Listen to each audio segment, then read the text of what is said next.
General Manager of the Microsoft Office Division and the Microsoft Business Solutions at MSIDC, and questions which look at where we are now, what we want to do.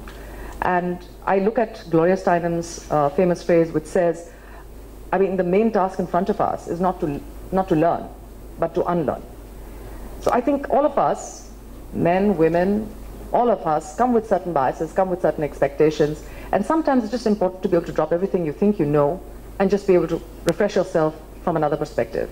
And I think that's a great start for this particular subject. Now, statistics show that 37% of the workforce, women in the workforce step out, as against 24% of men. Now that's a 150%, number. So this is something that we also need to focus on. There are questions which have been going on in the last few weeks, which talk about the overwhelmed superwoman. And Marissa Mayer and Yahoo is a story that keeps coming in every possible blog or discussion, because whether she's hit the glass ceiling or the glass cliff, one does not know. But one is terribly proud that somebody like her has managed to make it, and she's sitting on a very tough mandate right now as CEO of Yahoo. But I think it's an interesting benchmark in the history of women's leadership to have this happen. So there are many things I think that will come up, and one of the issues will be how Gen Y is going to cope with the next 5 years, or how we're going to cope with Gen Y, what the corporate is going to do. So let's start. Without further ado, let's start. And the format, as I said, we're just going to have a couple of questions, and the panelists are just welcome to sort of jump in to the question that particularly interests you.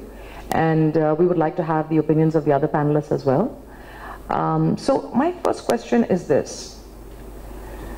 And perhaps, Lakshmi, I'll just ask you this question, which is, what do you think the last 5 years has shown in this particular space, as compared to the last 50? If you really look at, I would answer slightly differently.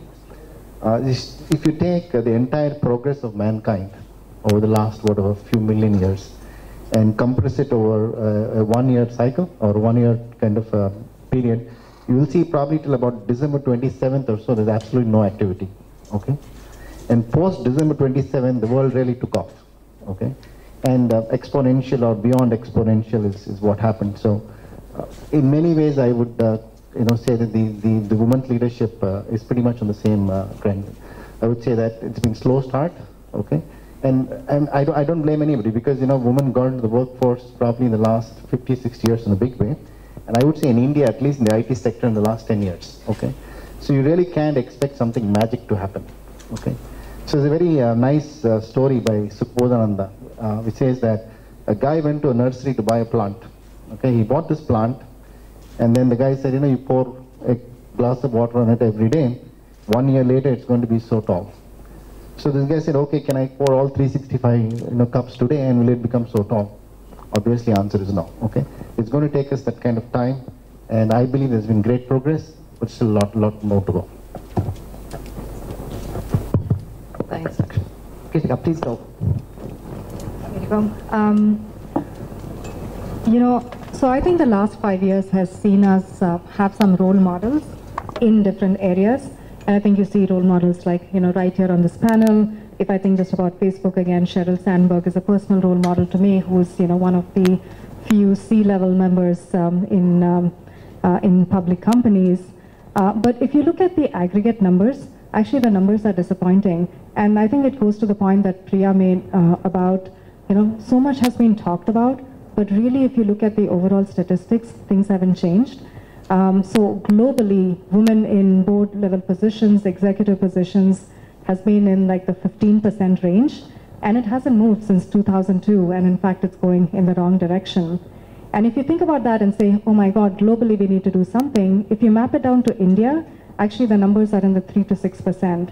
So while I'd say that we have women now in different positions showing that it can be done, to me there's a lot of need for us to continue to talk about it, and for us to really do something about it. So that's what I would say has happened over the last few years. Thanks, Kritika. So I think lots of great initial points have been made, and the importance of talking about it is really, one of the big things. But few recognitions of fact. Women in the workforce, women have always been in the workforce. The recognition of the fact that they work even when they're at home, and that the importance of that role at home, I think, is one important thing that we need to parallelly do. Because other countries have gone through this whole discovery cycle of women at work means women working outside of the home, and then come back to the fact that working at home is important. I think we need to parallelly maintain the emphasis and the importance on both. The second thing is that women in work need to be recognized from a wage earning perspective. The disparity in the income earning capacity of a woman, despite putting in the same hours, is a very important area requiring focus. Whether it's agriculture or construction labor, or it's in the corporate environment, there seems to be an automatic assumption that the woman is happy with less. And that is unfair and needs to be clearly looked at. The third perspective is really the idea of women in leadership and women on boards. I think that point was rightly made, that the statistic is around 3 to 5%, depending on what kind of boards you're looking at. This is not just abysmally low, less than most other global numbers, which are ranging from the 15 to the 37 as a percentage of women in boards and leadership. But if you look at this transformation over the last few years, I would say the most important thing is that it was generally very wisely accepted by men that having women at work is the right thing to do.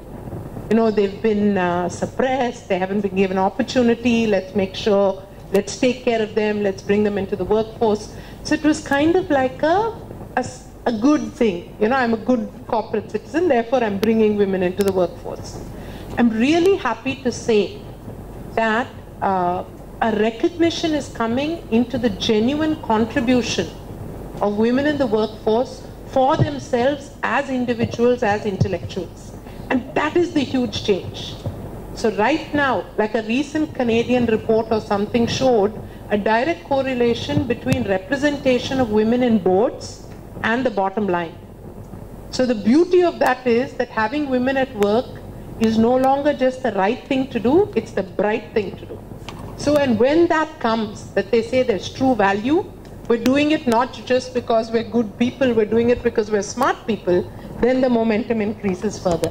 So the beginnings of that is happening. That is a trend that I would really request, every member of society, not just the pretty women here and the smart women here, but every member of society to pick up that having women at work is the smart thing to do. Because of a multitude of factors that, I don't want to hog this dais here, but it is, the thing to remember that having women at work is the bright thing to do.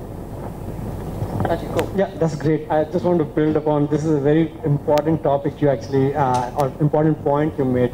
I'll take 2 or 3 things. First of all, it's kind of sad that we have to talk about this, to be honest. If you look at the history of mankind, like I think Mr. Lakshmi talked about, like even especially in India, look at how many goddesses are there, right? Like there's goddess for Saraswati, for knowledge, or Lakshmi but then we say, hey, on one side we talk about these, we put them on the pedestal, and then we talk about, we need to bring equality. So somewhere in the middle we have lost the depth of what we used to have, which is equality. If you look at if you go in the Vedic ages, there was Maitri. In fact, my daughter told me the little story this morning. I was discussing with her. I have 2 daughters, by the way, and a wife, so I'm a minority in my own home. So that gives me the background to talk from that space, that diversity. So she told me the story of why is this a discrimination? And apparently, according to her, the story is that Maitri, who is the mathematician, she was so bright that she actually outran all the other Brahmin learned people. And because of that, in the next gen, they said no more women can be educated, right? So in some ways, I feel sad that, hey, we have to talk about this, right? So that's number one. But I wanted to build upon the fact that, hey, why diversity? If you think about we should not be talking about women diversity. We need to really talk about the diversity of ideas. Like if you look at a lot of people have seen people are successful, but they're really dumb. How many of you have seen that? Almost everybody, right? Think about what happens behind the scenes. What happens is the people working for them is the bright people, right? Now, what is the brightness in there? The brightness is they have that leader has a great set of different strengths and competency in that team. And to get the best team, you have to have diversity. And diversity, I'm talking about ideas. Now, the best way to get diverse ideas is to have diverse people.